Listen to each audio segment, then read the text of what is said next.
Damos gloria a Dios por su gracia, damos gloria a Dios por su amor y misericordia, hermanos. Qué privilegio tenemos estar en la casa de Dios un domingo en la mañana para juntos seguir glorificando su nombre, seguir exaltando su nombre, seguir creciendo en el conocimiento de su gracia. Qué hermosa canción, qué hermoso salmo. Su misericordia es mejor que la vida. Su misericordia puso en mí una canción. De verdad que son palabras extraordinarias, palabras que nos llevan a reflexionar. Hoy es un día en el cual queremos terminar una serie que hemos estado dando ya hoy 14 domingos. Hemos estado viendo los atributos de Dios en el libro de los Salmos. Y esa era una serie dentro de Salmos Escogidos que no va a terminar esta semana, sino la próxima semana, si el Señor así lo permite. Y luego más adelante vamos a iniciar una serie en la carta a los Efesios. Así que vaya leyendo Efesios, la epístola a los Efesios, una carta extraordinaria, gloriosa, estamos deseosos ya de iniciar. Pero hay que terminar una para poder iniciar otra. Así que le damos gracias a Dios por esa misericordia. Vamos al Salmo 103, vamos a leer el verso 8 y luego los versos del 10 al 13. Y hoy les voy a suplicar que me tengan paciencia. ¿Por qué? Porque como terminamos la serie sobre los atributos de Dios, necesitamos hacer un breve recuento de algunas de las principales cosas que hemos visto. Así que les voy a suplicar que me tengan paciencia en ese sentido. Salmo 103, verso 8 dice: compasivo y clemente es el Señor, lento para la ira y grande en misericordia. Verso 10. No nos ha tratado según nuestros pecados, ni nos ha pagado conforme a nuestras iniquidades. Porque como está de alto los cielos sobre la tierra, así es de grande su misericordia para los que le temen. Como está de lejos el oriente del occidente, así alejó de nosotros nuestras transgresiones. Como un padre se compadece de sus hijos, así se compadece el Señor de los que le temen. Permítame leer uno más, es el 8, dice Salmo 103, 8, compasivo y clemente es el Señor, lento para la ira y grande en misericordia. Señor, gracias por tu inmenso amor, por tu gran misericordia. Cantamos tu palabra, oramos tu palabra y ahora queremos, Señor, escuchar tu palabra predicada. Rogamos, Señor, imploramos que nuestras mentes y nuestros corazones estén prestos para entender, para comprender tu palabra. Señor, abre nuestro entendimiento, danos sabiduría, danos gracia, Señor, para comprender. Sé con el predicador. Que tu gracia, Señor, sea manifestada en medio nuestro. Que podamos, Señor, comprender tu palabra. Que podamos, Señor, poner en práctica lo que aprendemos. Que podamos, Señor, compartir con otros esta gracia que hemos recibido. Señor, y que Cristo sea exaltado en medio nuestro. Te lo rogamos en el nombre de Jesús. Amén y amén. Permítame tomar unos momentos para mirar hacia atrás y recordar ese camino que hemos recorrido ya por 13 semanas. El Señor nos ha permitido ver sus atributos. Hemos dicho que un atributo es una característica. Un atributo de Dios es una cualidad de Dios. Y Dios se ha dado a conocer por medio de sus atributos. No ha sido una serie solo para darnos información. No, mis hermanos, es una invitación a conocer a Dios como Él se ha revelado en su palabra. Desde la primera página de la Biblia, en su primer capítulo, en su primer versículo, la Biblia establece una verdad. En el principio Dios creó los cielos y la tierra. La Biblia inicia con Dios y la Biblia termina con Dios en Apocalipsis capítulo 22. No ha sido solo para tener información acerca de Dios. Es una invitación a conocer mejor a nuestro Dios, acercarnos a Él de manera correcta y como resultado de conocer a Dios, entonces confiar en Él. En una ocasión le preguntaron al doctor Sproul que cuál es el problema que tienen los inconversos, los no cristianos, en relación a Dios. Y él dijo, el problema de ellos es que no conocen a Dios. ¿Y cuál es el problema de los cristianos? Y él dijo, el problema de muchos cristianos es que no conocen a Dios. Entonces al final, ¿en qué consiste la vida eterna? Dijo Cristo, que te conozcan a ti y que conozcan a quien has enviado. La vida eterna consiste en conocer a Dios y conocer a Cristo, a quien el Señor ha enviado, mis hermanos. Nosotros comenzamos contemplando la majestad de Dios, recordando que Dios no es pequeño, Él es majestuoso. Usted ha oído alguna frase por ahí de algunas personas bien intencionadas, pero muy mal informadas, que han dicho que Dios es del tamaño de tu fe. Eso raya en la blasfemia. ¿Cómo que Dios es del tamaño de tu fe? ¿O acaso mi fe puede limitar el accionar de Dios? La mayoría de las veces Dios actúa conforme a tu fe. Eso es verdad. Pero Dios actúa en muchas otras ocasiones a pesar de tu fe.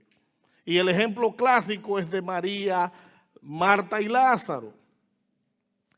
Marta no creía. ¿Por qué? Porque Marta le dice al Señor, si tú hubieras estado aquí, mi hermano no hubiera muerto. Marta tenía la esperanza de que Cristo podía sanar a Lázaro, pero ella no estaba tan segura si Cristo podía resucitar a Lázaro. Y Cristo le dice, Él va a resucitar, y Marta le dice, sí, yo sé que va a resucitar en la resurrección, en el día postrero. Ella creía en la resurrección de los muertos. Y Cristo le dijo, no te he dicho que si crees verás la gloria de Dios. Y luego vemos a María también. Lo mismo, si hubieras estado aquí, mi hermano no hubiera muerto. Cristo le dice palabras similares y Lázaro no creía porque, imagínense, Lázaro estaba muerto. ¿Qué va a creer un muerto?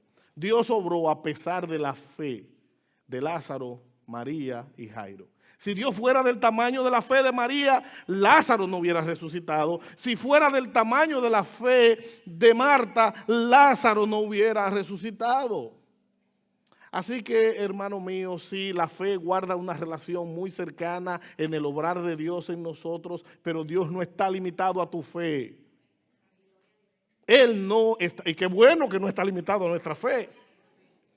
Porque si estuviera limitado nuestra fe, fueran muy pocas las acciones que pudiera hacer en nuestras vidas. Vimos que Él es majestuoso, Él es rey glorioso sobre toda la creación. Luego meditamos en su infinitud y en su inmensidad. Vimos que Dios no tiene fin, no tiene límite, Él es grande. Y recordamos esa canción que dice que el amor de Dios es maravilloso, que es tan alto que no puedo estar encima de Él, tan ancho que no puedo estar afuera de Él y tan profundo que no puedo estar debajo de Él. Así de grande es el amor de Dios. Vimos que Dios es inmenso, Dios es infinito. Él no está limitado por el tiempo ni por el espacio. A Dios no lo afecta el tiempo. Para Él un año es como 1000 días es como un año. Él puede hacerlo todo porque es todopoderoso. Pero junto a su grandeza y junto a su infinitud, vimos la inmanencia de Dios. Una palabra de domingo, y qué bueno que hoy es domingo. La palabra inmanencia quiere decir que Dios no es distante, Dios es cercano. Está tan lejos como una oración. Él habita con su pueblo. Cristo le dijo a sus discípulos que el Espíritu de verdad que Él enviará del Padre, que está con ustedes, estará en ustedes. Hablando acerca de la presencia permanente del Espíritu Santo en el cristiano. Y Dios habita en medio de su pueblo. Y Dios habita con su pueblo a través de su Santo Espíritu. Y Él se involucra activamente en nuestras vidas. Sí, hermano, Dios está involucrado en cada detalle de nuestras vidas. La Biblia dice que aún nuestros cabellos están contados. Aún eso. Vimos que Dios es omnisciente. Quiere decir que Él lo sabe todo. Nada se le escapa. Nada sorprende a Dios. Nada se oculta delante de sus ojos. Ese Salmo 139 que dice, tú me has examinado y conocido. Tú conoces mi levantarme y mi sentarme. Dice que aún no está la palabra en mi lengua y aquí ya tú la sabes toda. Él conoce exactamente todo. Él no necesita aprender porque Él es perfecto. Si necesitara aprender no fuera perfecto. Él no puede cambiar, es inmutable, porque si Dios cambiara entonces no fuera perfecto. Él no cambia en su carácter. Él es siempre el mismo. Y qué bueno que es siempre el mismo. Porque su fidelidad hacia ti y hacia mí no depende de lo que tú y yo hagamos, depende de lo que Él es. Por eso Él dice que aunque fuéramos infieles, Él permanece fiel.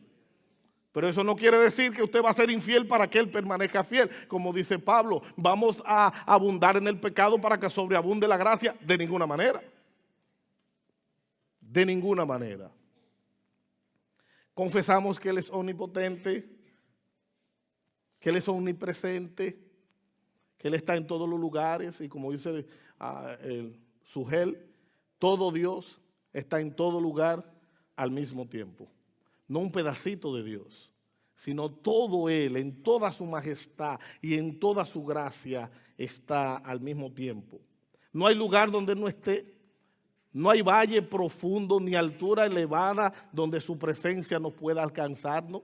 Por eso dice el salmista, ¿a dónde me iré de tu espíritu? ¿A dónde huiré de tu presencia? Dice, si tomo las alas del alba y habito en lo más profundo del mar, aún allí me guiará tu mano y me asirá tu diestra. No hay forma de escaparse de Dios. O pregúntele a Jonás.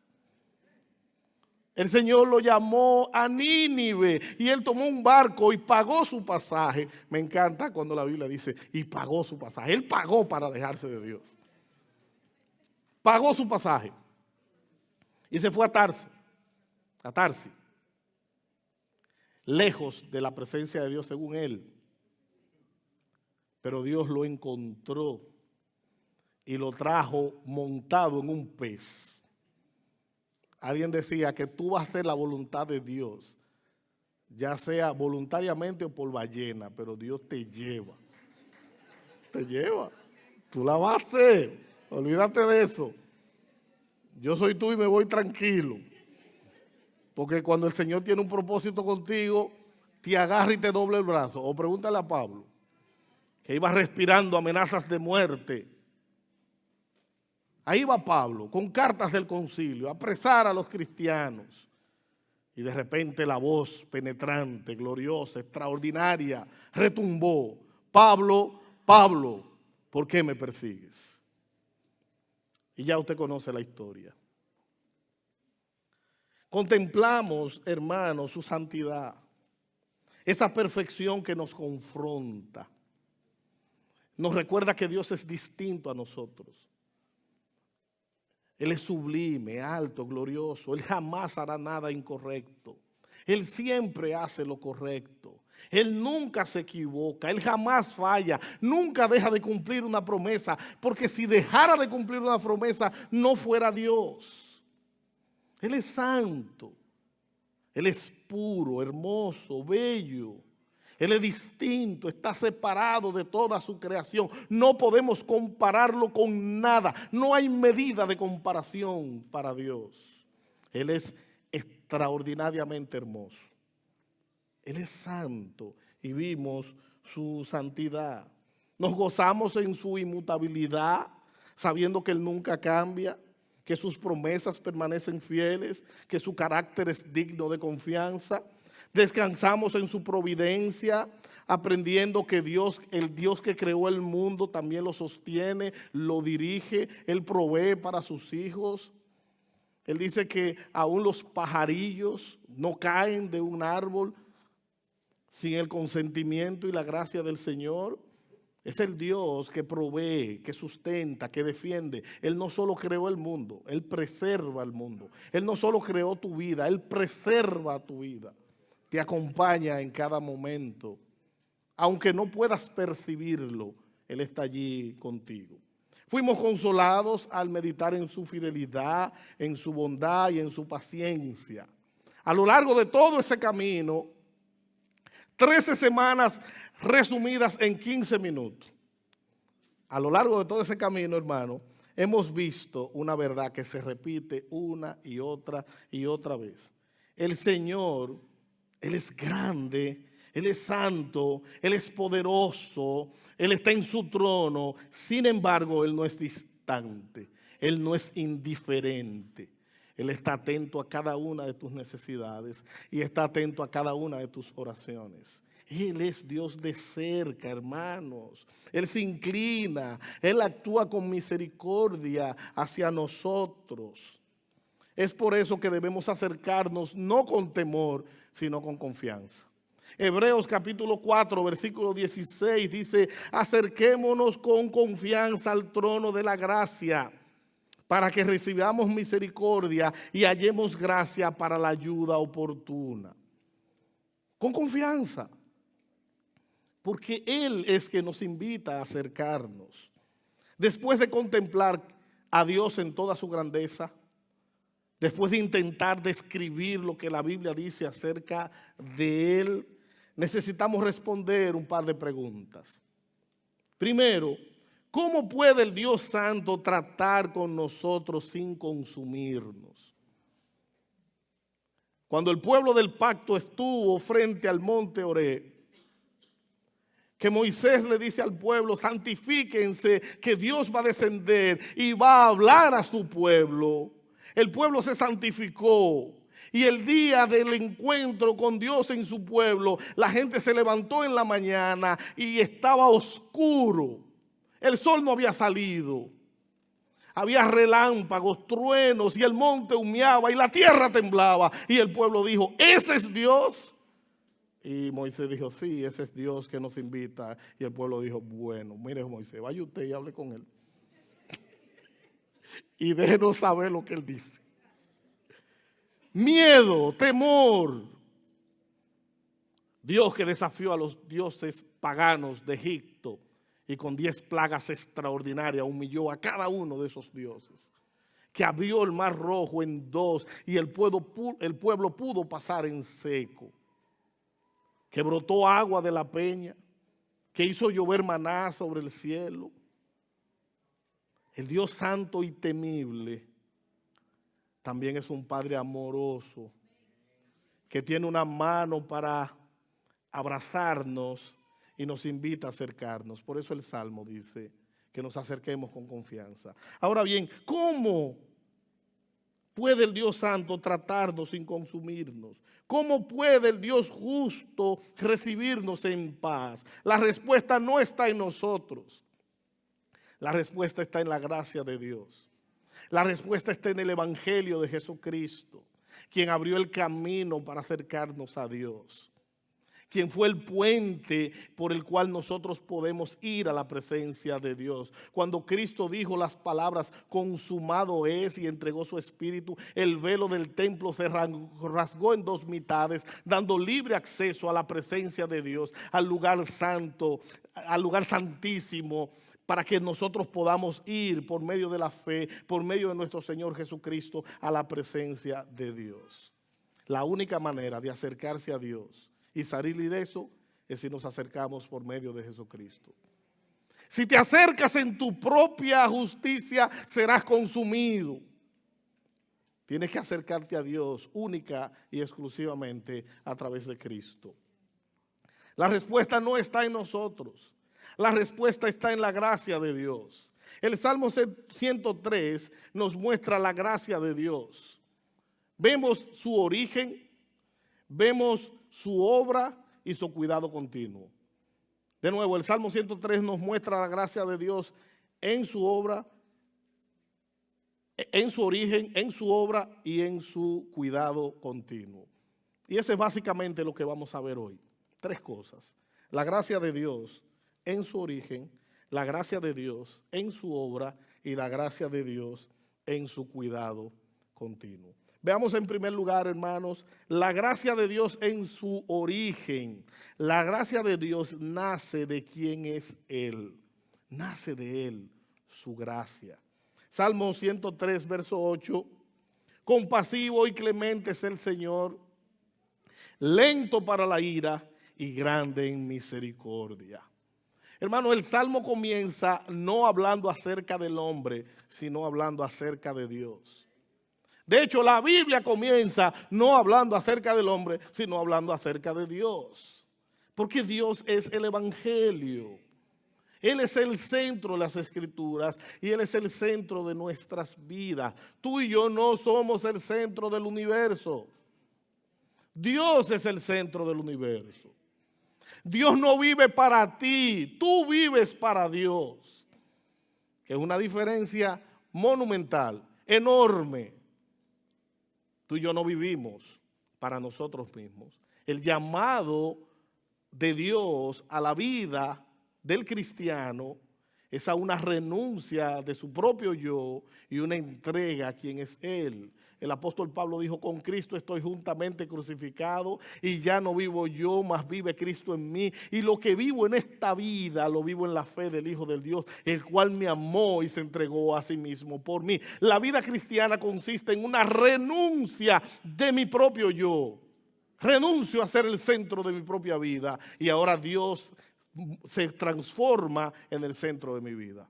La vida cristiana se vive para Dios, no para mí.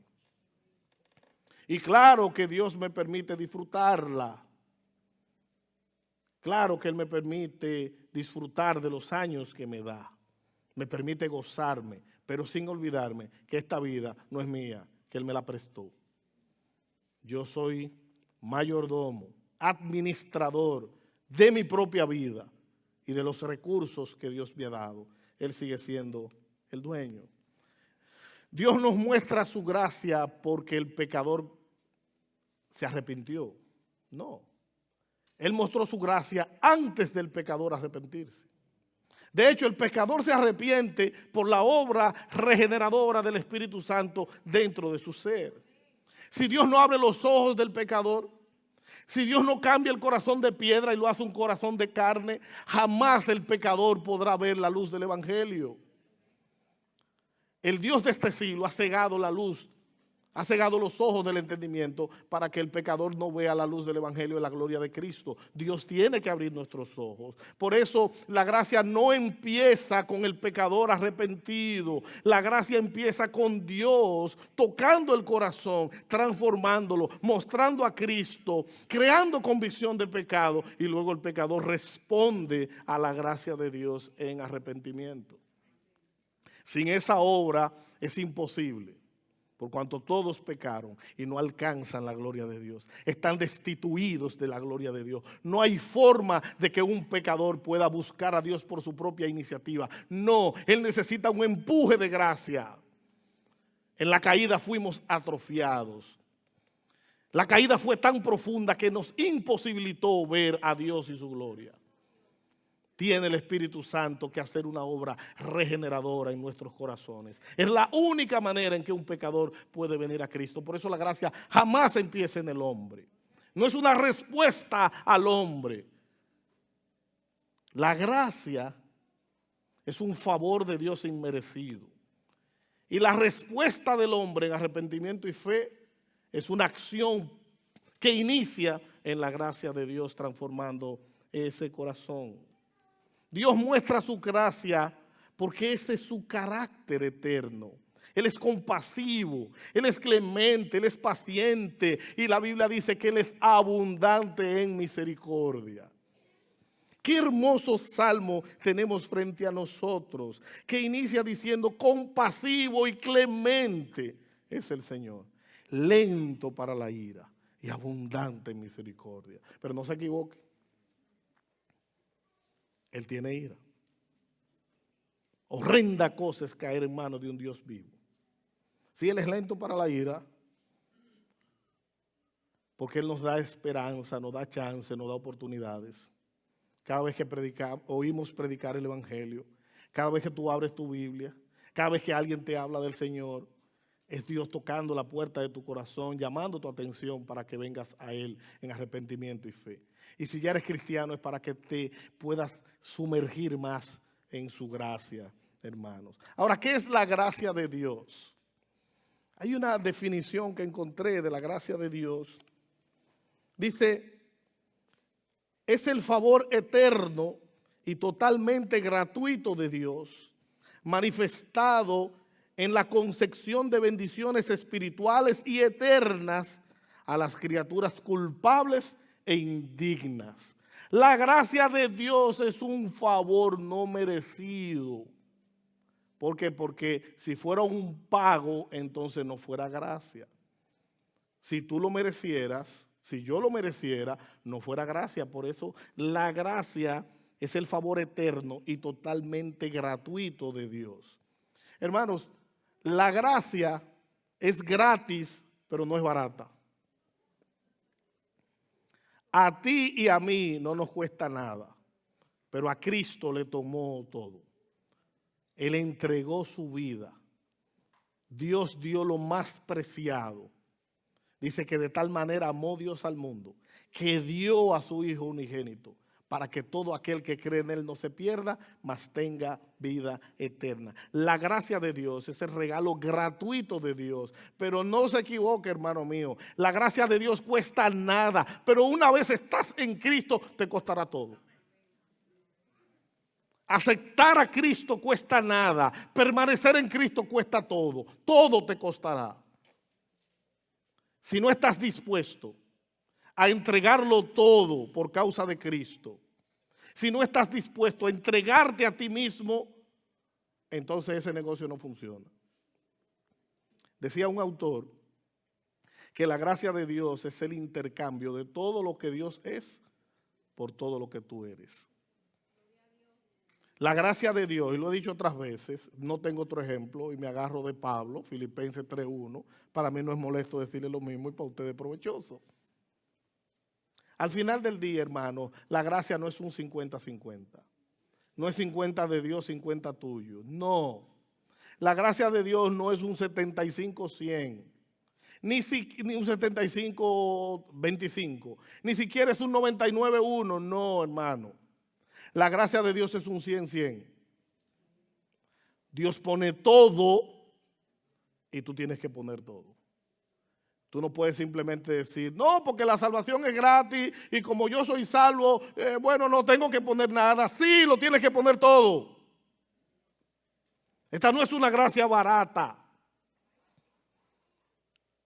Es una gracia que se recibe gratuitamente, pero que exige todo de ti para permanecer en Cristo. Así que no piense usted que nuestro letrero de la gracia gratuita de Dios es una gracia que nos permite vivir libertinos como quisiéramos. No, mi hermano, la gracia va a decidir todo, va a exigir todo. La gracia de Dios es inmerecida, no puede ser comprada, no puede ser lograda, ni puede ser ganada. Pero usted acaba de decir que me va a exigir todo. Sí, pero tú puedes dar todo y no te la vas a ganar. Porque eso no se gana. Lo recibo y ahora en gratitud lo entrego todo. Pero lejos esté de mí pensar que la voy a ganar. No, si la gano entonces no es gracia. Así que la gracia es inmerecida. ¿Qué me lleva la gracia a hacer? Vivir en gratitud. Vivir agradecido. Efesios capítulo 2, versículos 8 y 9. Porque por gracia ustedes han sido salvados por medio de la fe. Y esto no procede de ustedes, sino que es don de Dios, no por obra, para que nadie se gloríe. Somos deudores, eternamente deudores. Nadie irá al cielo con una autosuficiencia. Nadie estará en el cielo diciendo, tú ves, yo me fajé y estoy aquí porque me lo gané. Nadie. Nadie estará en el cielo hinchado de orgullo. De hecho, el orgullo es un freno que no nos permite avanzar en la obra de gracia del Señor y en la santificación. Nadie estará en el cielo con autocomplacencia, diciendo, aquí estoy porque me lo gané. Nadie.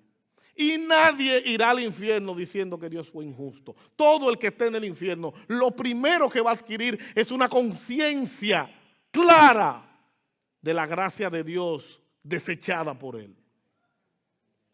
Pienso yo, no es canónico, que el peor castigo del infierno será la conciencia que me recuerda las oportunidades de gracia que el Señor me dio. Ese será el peor castigo del infierno. Nadie estará allí diciendo que Dios fue injusto. Y nadie estará en el cielo diciendo que Él se ganó su lugar y que Él estuvo allí. La gracia divina tiene 3 características principales. La gracia es eterna, no empezó contigo, siempre ha existido. Dios es el Dios de gracia, dador de gracia. La gracia es eterna, la gracia es gratuita y la gracia es soberana. Permíteme explicar esto brevemente. La gracia de Dios es eterna. Me encanta cómo un autor lo describe. Él dice, la gracia fue antes de ser empleada. Dios tenía gracia antes de emplear la gracia. Y él dice que la gracia fue propuesta antes de ser impartida.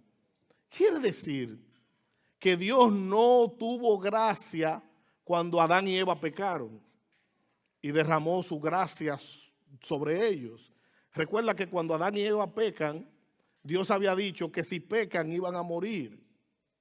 Y Él decidió cubrirlos con pieles de animales y prolongarle por un tiempo la vida.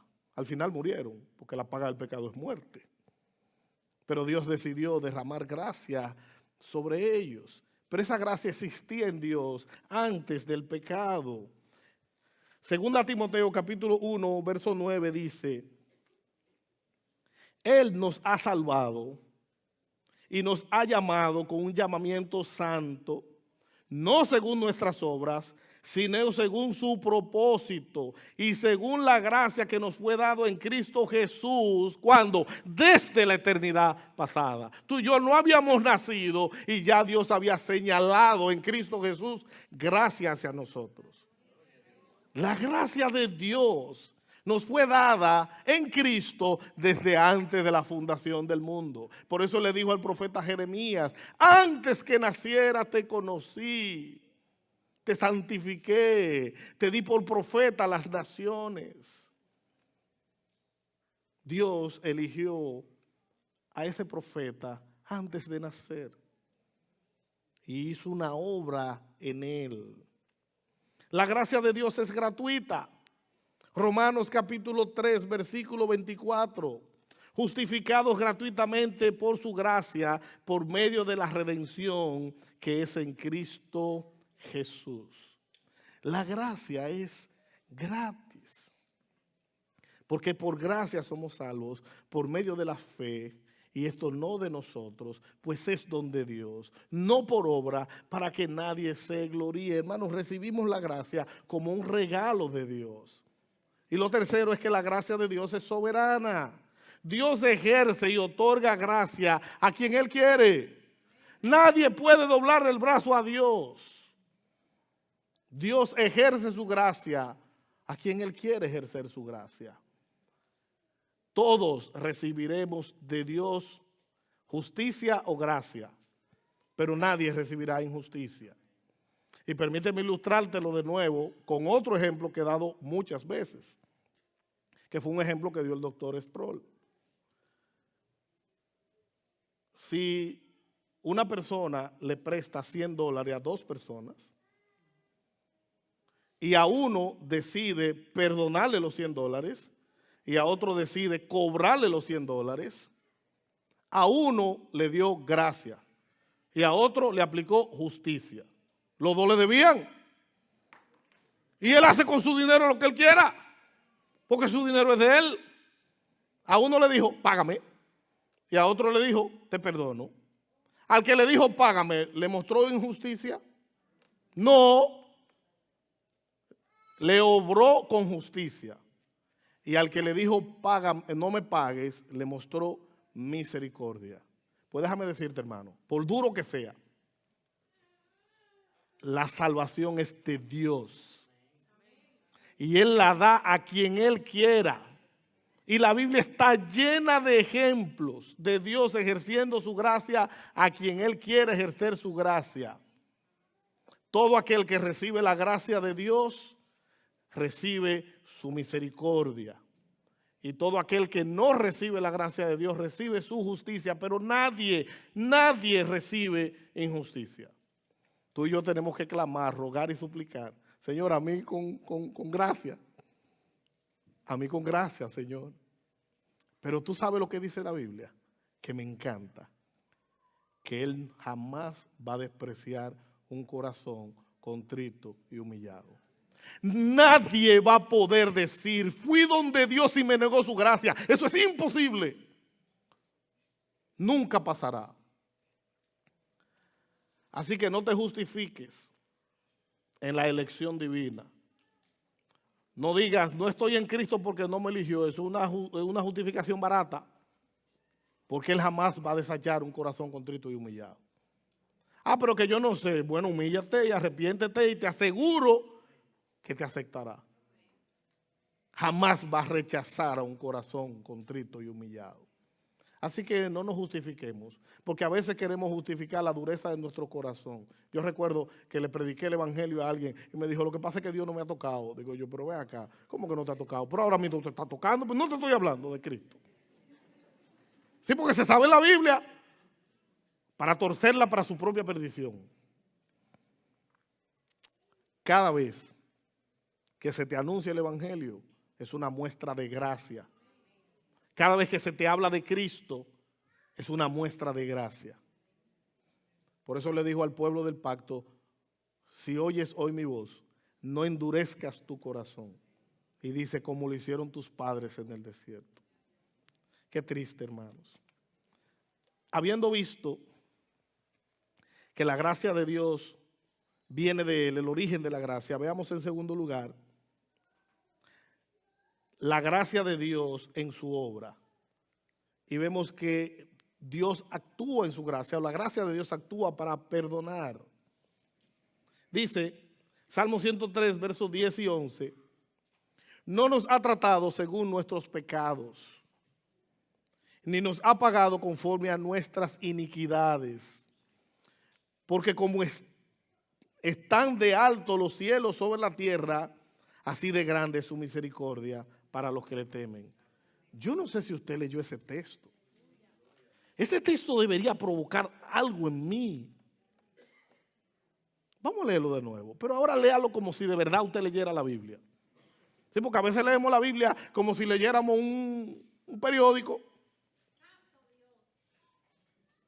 Yo a veces veo a la gente que lee la Biblia con una prisa impresionante. Sí, yo sé que tú lees muy bien. Yo sé que tú lees extraordinariamente bien y que mencionas todas las eses y te paras en todas las comas, pero te voy a preguntar como le preguntó Felipe al etíope eunuco, ¿tú entiendes lo que lees? Esa fue la pregunta que le hizo Felipe al etíope eunuco. ¿Entiendes lo que lees? Yo creo que a veces hay que pararse un poco y dejar la prisa y detenernos. ¿Qué estamos leyendo? Miren. No nos ha tratado según nuestros pecados, ni nos ha pagado conforme a nuestras iniquidades. Porque como están de alto los cielos sobre la tierra, así de grande es su misericordia para los que le temen. Si Dios nos trata conforme a nuestras obras, no habría esperanza para nosotros, hermanos. Él nos trata conforme a su misericordia. La gracia no significa que Dios ignore el pecado. No, mi hermano. La gracia no significa que Dios pasa por alto el pecado. Esa es la gran tesis de Romanos, que viene desde el capítulo 7 de Romanos y estalla en el capítulo 11. Al final del capítulo 11, el apóstol Pablo dice, oh profundidad de la grandeza de nuestro Dios. Él dice, cuán insondables son sus caminos e inescrutables son sus pensamientos. Él viene desde el capítulo 7 y la gran tesis de Romanos es cómo Dios puede salvar a un pecador sin pasar por alto su justicia. Y la respuesta es Cristo. Cristo, porque la paga del pecado es muerte. Cada vez que tú y yo pecamos debemos morir, esa es la ley. Por insignificante que fuera, por pequeño que sea el pecado, una mentira muere, un pensamiento raro muere, una falta de acción positiva muere. Hay pecados de palabras, de obras, de pensamientos y de omisión. Cualquier pecado, la paga del pecado es muerte. ¿Cuántas veces debí morir yo hoy? Incontables de veces. Yo le pregunto a una persona, ¿cómo cuántas veces tú pecas al día? Me dice, como 3. Digo yo, wow, espérate, ¿cómo el asunto? Inmaculada Concepción. Como 3 veces al día. Pero está bien, vamos a comprártela. Vamos a comprarte que tú pegas 3 veces al día. ¿Por cuántos pecados tú tienes que morir? Por uno, pues debiste morir 3 veces hoy. En el mejor de los casos. Debió morir 3 veces ese día. La paga del pecado es muerte. Lo único que paga el pecado es la muerte. No hay otra paga para el pecado. Por eso el pueblo del pacto, cuando pecaba, tenía que acercarse a Dios con una víctima, un inocente en lugar del culpable. Tenía que pagar por el pecado. Y de ahí donde viene que sin derramamiento de sangre no hay remisión del pecado. Yo no puedo permanecer vivo si alguien no muere en mi lugar. Dios estableció una gracia permitiendo que un inocente muera en lugar de un culpable, que alguien pueda cargar el pecado de otro. Eso es gracia, una gracia extraordinaria que se da en Cristo. El inocente, Cristo, muere en lugar de los culpables. ¿Por qué Cristo murió? Para que tú no tengas que morir. Y la muerte de Cristo fue suficiente para todos tus pecados, presentes, pasados y futuros.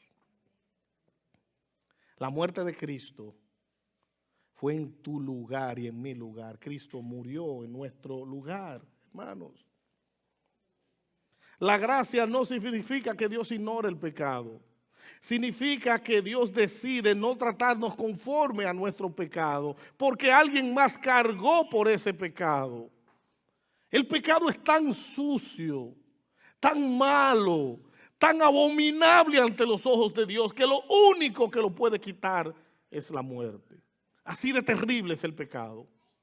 Así de horrible es el pecado ante los ojos de un Dios santo. Dios aborrece el pecado. El pecado es una afrenta delante de Dios. Es un insulto a su santidad. Cualquier pecado lo cometemos en su misma presencia.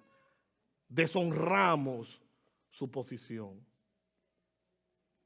Tener una visión clara del pecado nos ayudará a afianzarnos en Cristo. El pecado es tan grave que toda la raza humana cayó en una espiral descendente de la cual jamás pudo levantarse por su propia iniciativa, por el pecado de nuestros representantes. Y algunas personas dirán, pero yo no estaba ahí. ¿Qué tiene que ver eso conmigo? Te lo voy a ilustrar. El presidente de esta nación te representa a ti y a mí. Y si él decide entrar en guerra con otra nación, tú no estabas ahí, pero tú estás en guerra, porque él te representa. Si él decide entrar en chisme con otra nación, potencia nuclear o no, tú vives aquí y tú estás en guerra. Me voy para Santo Domingo. Santo Domingo es aliado.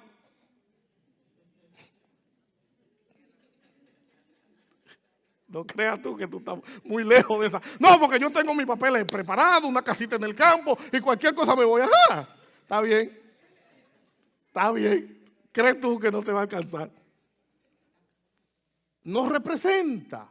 Y como representante tuyo, si se mete en un lío, tú estás en ese lío. Pues eso fue lo que pasó con Adán. Adán era tu representante y Adán se metió en un lío con Dios y tú estás en ese lío con Dios. Pero tengo otra noticia. Adán no es el único representante. Había otro representante, nuestro Señor Jesucristo, mejor que Adán, en mejores posiciones que Adán, nos representó ante Dios y ganó por nosotros. Ahora tú y yo no estamos representados en Adán, estamos representados en Cristo. Así que si tú no eres cristiano, corre a Cristo. Corre a Cristo porque es la única oportunidad de salvación. La única vía de escape es Cristo. El único mediador entre Dios y los hombres es Cristo. No hay vida sin Cristo. No podemos. Solo Cristo, hermanos. Solo en Él y solo para Él. Vamos a terminar aquí, hermanos. Y que el Señor nos ayude a hacer ajustes para ver la otra parte que quedó. Pero queremos ser prudentes con ustedes. Pero no quiero terminar, hermanos, sin mencionar brevemente la gracia de Dios en su cuidado continuo, que es el tercer aspecto de la gracia de Dios en este texto. Dice, como un padre se compadece de sus hijos, así se compadece el Señor de los que le temen. La gracia de Dios no termina solo cuando fuimos perdonados. La gracia de Dios continúa sosteniéndonos todos los días. La gracia de Dios nos mantiene cada día. Así que, hermano, finalmente, sin la gracia, los atributos de Dios serían terroríficos. Imagínese una santidad de Dios sin gracia, terrible. Imagínense la justicia de Dios sin gracia, nos aplastaría. La soberanía de Dios sin gracia nos dejaría sin esperanza. Pero la gracia nos revela el corazón de Dios. La gracia nace de quien es Dios, compasivo y misericordioso es el Señor. La gracia de Dios es eterna, la gracia de Dios es gratuita, la gracia de Dios es soberana. Usted no puede comprarla, usted no puede ganarla. La gracia de Dios no depende de nosotros, proviene únicamente de Dios. Y qué bueno que no depende de nosotros. Si dependiera de mí, estuviera muerto. Si la gracia de Dios dependiera de nosotros, hermanos, pobres de nosotros. La gracia de Dios actúa para perdonar. No nos ha tratado conforme a nuestros pecados. En la cruz del Calvario, Cristo recibió lo que tú y yo merecíamos, para que nosotros recibiéramos lo que jamás pudiéramos merecer. Nuestro pecado fue quitado, no fue ignorado. Cristo cargó por él, Cristo murió por él, Cristo sufrió por ese pecado. La gracia de Dios nos sostiene con compasión. Como un padre se compadece de sus hijos, así Dios se compadece de nosotros. Somos salvos por gracia, vivimos por gracia y perseveramos por gracia. Esa gracia nos llegará hasta el final si permanecemos en Cristo. Porque la gracia de Dios tiene una condicionante. Sí es gratis, es soberana, pero tiene una condición. Venir a Cristo en arrepentimiento y fe. Así que si tú no eres cristiano y quieres la gracia de Dios, hoy, ven a Cristo. No lo dejes para después. Ven a Cristo y recibe su gracia. Y si ya estás en Cristo, permanece en Él y su gracia permanecerá sobre ti. Así que oremos, hermanos. Padre, gracias por tu gracia. Señor, no hay palabras. No hay palabras para describir la gratitud que debe haber en nuestros corazones sobre tu gracia. Señor, haznos conscientes de tu gracia. Señor, rogamos, suplicamos que cada mente, que cada corazón, que cada persona que esté en este lugar, que su mente, Señor, sea saturada, que pueda entender esta verdad y rendirse en adoración. Señor, que podamos hoy caer rendidos ante ti al reconocer tu gracia. Que podamos, Señor, adorarte al reconocer tu gracia. Señor, permítenos verlo. Abre nuestros ojos. Cambia nuestros corazones duros e indiferentes a corazones agradecidos por tu misericordia. Señor, si alguien aquí no está en Cristo, si te complacieras en tocar un corazón, si te complacieras hoy, Señor, en traer una vida a tus pies, sería un gozo extraordinario. Tu palabra dice que hay fiesta en los cielos cuando un pecador viene arrepentido ante tus pies. Señor, rogamos, imploramos, suplicamos que toques una vida hoy. Que alguien que se haya apartado de la fe regrese. Que alguien que no haya estado en Cristo, que venga hoy. Señor, por favor, te rogamos que toques una vida. Y te rogamos por tu iglesia, Señor. Comenzando conmigo, con quien predica. Ayúdanos, Señor, a estar conscientes de tu gracia. Perdónanos, Señor, por menospreciarla, por no tomarla en cuenta, por vivir para nosotros mismos. Oh Señor, te rogamos que nos ayudes. Nos arrepentimos, pedimos perdón por nuestra indiferencia, por nuestra apatía, por nuestra dejadez. Oh Señor, queremos vivir para ti, pero que no sean solo palabras, que sea el clamor profundo de un corazón que anhela, que desea vivir para ti. Señor, te lo rogamos en Cristo Jesús. Amén y amén.